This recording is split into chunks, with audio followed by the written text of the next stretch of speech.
everybody, this is Tracy here with another edition of A View from Tracy's Point, and we are here with another edition of the Red Table Talk, Surviving Loss.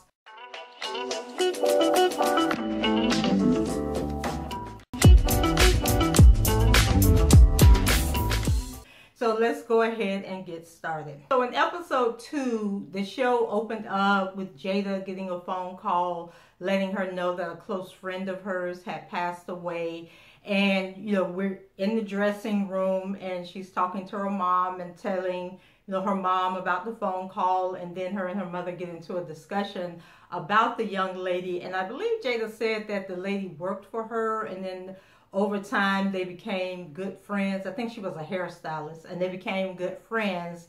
And Jada had been thinking about her and saying, I need to contact her because she knew that the lady had been sick and she wanted to check up on her, but, she got busy with life and she never called. And so then she got that call that she had passed away. And so at the Red Table Talk with Jada, her mom, and Willow, they start talking about surviving loss and what it's like to lose friends. And it was an interesting conversation because I think about how actually the week that happened, someone I knew from high school, we didn't go to the same high school, he actually passed away. And so the person who called me, was telling me, about it. And I was like, oh my God, like, was he sick? What was going on? I just saw his wife a couple of weeks ago, and he said that he had been sick and everything, and he was telling me some other stuff, but it just got me to thinking how the older I get, the more people that I went to high school with and who were my age are passing away, and a lot of them are passing away from illnesses like diabetes and cancer, different types of cancer. There have been a couple of people that I went to high school with that have passed away from complications of HIV and AIDS. People I know have been murdered, at the nightclub, and then got shot and stabbed and everything. And so the whole conversation got me to thinking about the first time I experienced death. And I was in high school, and I used to be one of those people, I used to be so scary as a kid in terms of just overthinking things. And I can remember like being 9 or 10 years old and really realizing that people died, that one day we're all going to die. And I remember like not being able to go to sleep because I was afraid that I was going to pass away in my sleep. Then I started thinking about my parents, like my parents are going to die one day. And I would get so emotional and just be like boohoo crying because I was so confused about the whole concept of death and that we're all going to die one day. And so I remember being in high school, and this girl, she wasn't a friend of mine. I think she may have been a friend of my sister's, but she was a really good trike star, and she, had a very promising future, was probably going to go to college on a trike scholarship. I could have seen her in the Olympics and everything, and she died. And we found out that she had, I think it was a rare form of leukemia, and we had to have been like maybe 14 and 16 when that happened. And then when I was a couple of years later, I had this friend named Marvin, and Marvin died in his sleep when we were like in maybe 11th or 12th grade. And it was just such a horrifying experience. And then a year after he died, his younger brother died the same way, and then he had another brother, so now they've started getting testing done on the other brother and found out that they had like this rare disease that I don't know if it was like a part of sleep apnea, but basically they would die in their sleep. And so they were able to get him the help that he needed and whatever medication, and I believe he's still alive. But just through the years, the first close death that I experienced, like a relative, was my grandmother on my dad's side. She lived to be like 91 years old, and she was my grandmother was blind, and she was sitting on the bed, and my cousin was going to fix her bath water. And when she came back, my grandmother had just laid down and gone on to glory. And so that was the first like really close death.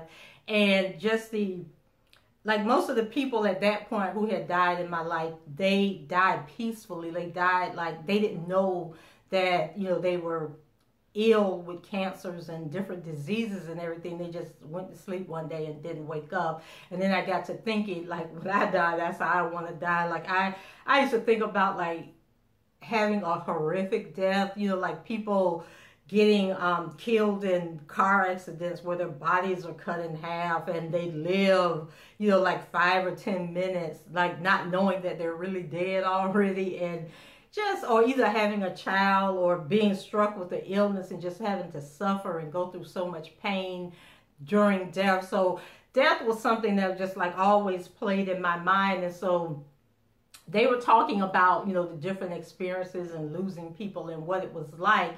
And then the conversation went to what's the greatest loss you've ever experienced. And so they went from losing people to actually losing ourselves. And then Willow shared that when she did, remember Willow had that song out when she was like 9 or 10 years old and called Whip My Hair. And so she said that during that whole craze about that song that she felt like she lost herself. And she said that she was so depressed during that time that she started cutting herself. And I don't think she cut herself for very long. It sounded like something she might have tried and realized it was stupid and stopped doing it. But Jada was like, what? Hold on, wait a minute, what did you just say? So Jada didn't even know. And here it is, like 7 years later, Willow's 17 years old, and she's just now opening up and telling her mom that she used to be a cutter. And that took me back to my daughter. My oldest daughter is a school teacher, and she used to teach at this school like around the corner from us, and it was actually the same middle school that she used to attend. And so there were kids, like, I guess it's just really a big thing now where kids are cutting themselves and, you know, just really asphyxiating themselves on death and just in so much pain that they're mutilating themselves to get away from the pain. And so my daughter, she's a very, she's like one of those people just so compassionate for other people. And the kids were like really drawn to her. And so she would, during their lunch period, she would allow the kids to come into the classroom, like her lunch period and her training period. They could come into the classroom and hang out with her and just talk to her about whatever was going on in their lives. And my daughter actually got in trouble for that. And so the principal was basically like on my daughter so hard because he was a black guy, she's a black girl, and then these kids were mostly white kids, and he didn't understand the connection. And so he got to the point where he was like telling the kids, you know, you're not allowed to come in here, telling my daughter, if you allow the kids to hang out in the classroom during their lunch periods, then you're going to get in trouble. And then he asked my daughter, like, what are the kids gravitating towards her because she was a cutter and because she had, you know, experience with self-mutilation. And she was so hurt and so angry and so upset about that. And then shortly after he stopped letting the kids come to her classroom, one of the kids didn't come to school. And so two of the girls' friends came to my daughter and said that they were concerned because she was so upset that she wasn't allowed that, you know, that moment where she could just really express herself and be herself and not be picked on and harassed by the kids in the cafeteria where I guess most of the bullying was going on. And so she said that she was going to kill herself. So then my daughter was like, oh my God. So she goes to the guidance counselor and she's telling the guidance counselor, you know, what the kids have told her. So they sent the police over to the girl's house. They found the girl. I don't think she had tried to commit suicide, but it was enough to Bakerize her. So, of course, the girl was upset because they had told on her and everything. But my daughter ended up getting in trouble for that. And I mean, like, after that whole incident, her experience at that middle school was so horrible that she ended up packing up and moving to California to be with her boyfriend. And so that whole cutting thing is a serious issue, and it is something that needs to be addressed. And when you think about Willow, who's, you know, should have everything that a child should want, every opportunity, but she still lost herself in that moment of fame because it just came too fast. And then it makes you wonder, like, is that really something that she wanted to do, or was that something that Jada and Will were forcing her to do? Like they were trying to get her into show business because they are in show business, not really listening to her. And I think she even pointed out that she felt that Jaden was able to express himself more than she was able to, and he was doing things that he really wanted to do. So she made a good point, you know, that it's very important to you know, take care and pay attention to the kids and listen to what they're saying and allow them to do the things that they really want to do in life, not the things that we want them to do in life. Then I'm trying to think, did Jada, I don't think Jada and her mom really, I think Jada talked about losing herself as a mother, and you know how she always wanted to be in show business. Like that was always her thing, and how, you know, getting married and having kids, she kind of like lost herself in that because she still wanted to do the things that she wanted to do, you know, follow her dreams. But then she was also responsible for other people at this point. And so she lost herself doing that. And I don't really remember what the mom said her losing herself meant.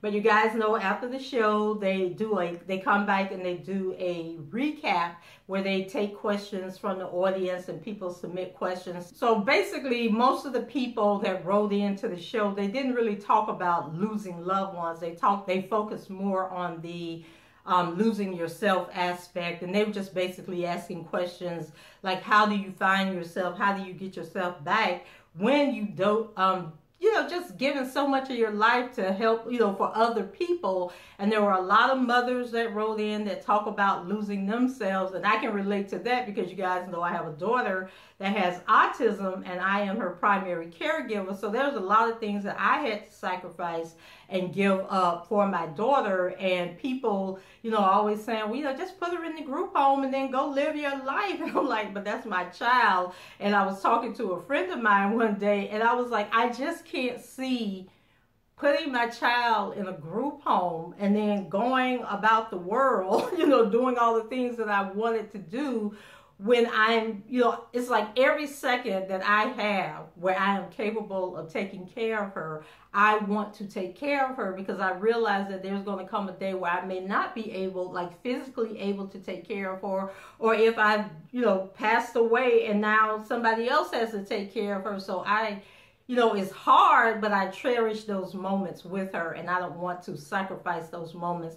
You know, and then I hear all the horror stories about these group homes and I know that she's not going to get the same love and care and attention that she gets living here at home. And I would love to have enough money, like where maybe I could hire somebody to come in, you know, and care for her so I can go away for the weekend or do a trip. Because like when she was little, we did have those services offered to us. It was called respite care. And with respite care, you got up to 8 hours a week and then 1 week a year where they sent somebody in to stay with her. But, you know, once she turned 18, we lost, like when she turned 18, we lost we lost all of her services. The only thing she still gets is the SSI. But then when she was younger than 18, we didn't get the SSI because of my income. And, you know, once she turned 18, then it was based on her. So she gets her SSI now, but we lost all of our social benefits that were afforded to us through different organizations. So guys, that's it for me. Let me know what you thought about this week's episode. Are you enjoying the Red Table Talks? What are your thoughts on loss and what it does to you? What's the most traumatic loss that you've ever experienced? Leave your comments below, rate the video, subscribe to the channel if you haven't done so already. And until the next time, enjoy the rest of your Memorial Day. And I shall talk to you guys later. Bye-bye.